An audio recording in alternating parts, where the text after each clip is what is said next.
Thank you for the introduction and the slight liberties you took with that story. So, it was the summer of 2010. It was a summer between my sophomore and junior year of college, and I was facing one of the most consequential decisions of my life. I was at the United States Military Academy at West Point, where the price of your education is 5 years of active duty Army service. But they understand that that's a pretty intense lifestyle commitment, so you can leave. Anytime your first 2 years, you can walk away scot-free. But you start your junior year, and that's it. You're on the hook. You owe Uncle Sam that time. So I've been wrestling with that decision for 2.5 years by then, because almost from the moment that I arrived, I wanted to leave. But truthfully, that's not that unusual.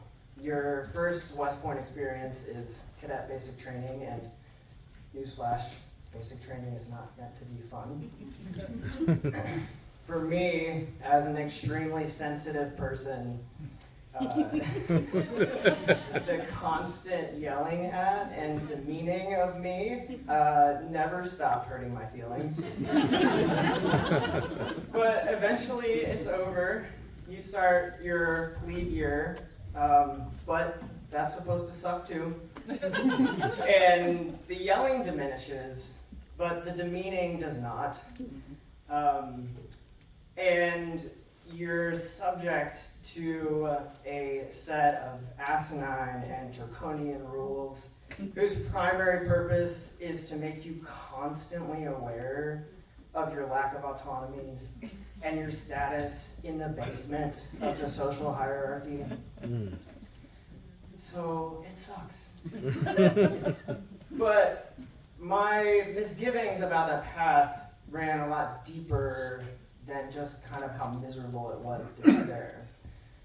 My doubts persisted well into my sophomore year, by which time the hazing is over, and you're more or less treated like a real person again, most of the time. And still, I felt uncertain.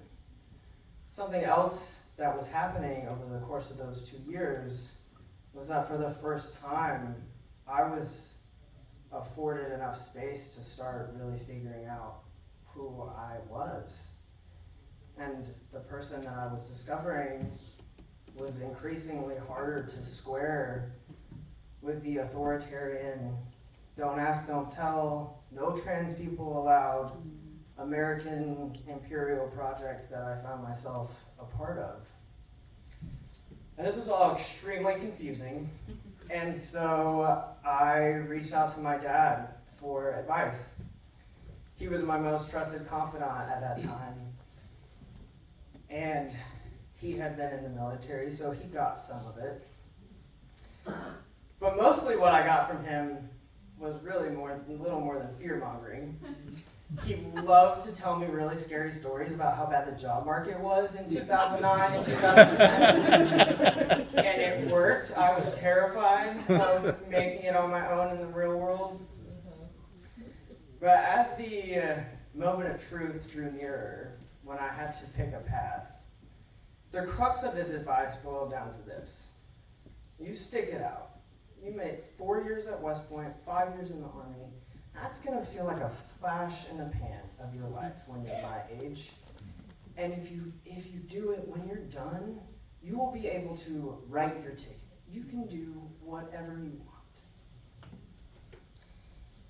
And his advice won the day.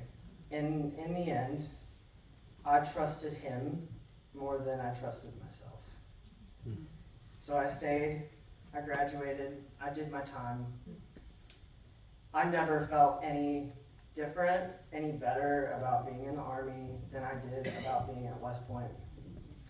But it wasn't until I got out of the Army that I really understood what bad advice that had been.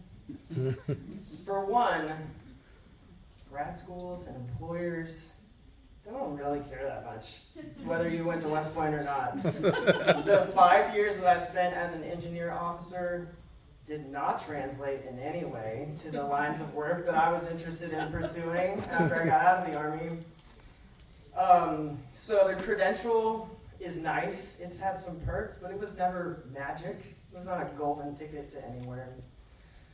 But even more than that, his advice fundamentally misunderstood the dilemma that I was facing. When I was reaching out to him, I was saying, Dad, this isn't who I am. This isn't for me. And what I wanted to hear from him was, I can see that it's not right for you because I see you, and it's okay, and I love you for who you are. So that advice had lasting consequences for me, but it also left me with a hard-won lesson, which was whose voice matters the most when it comes to what's best for me. And that's mine. Yeah.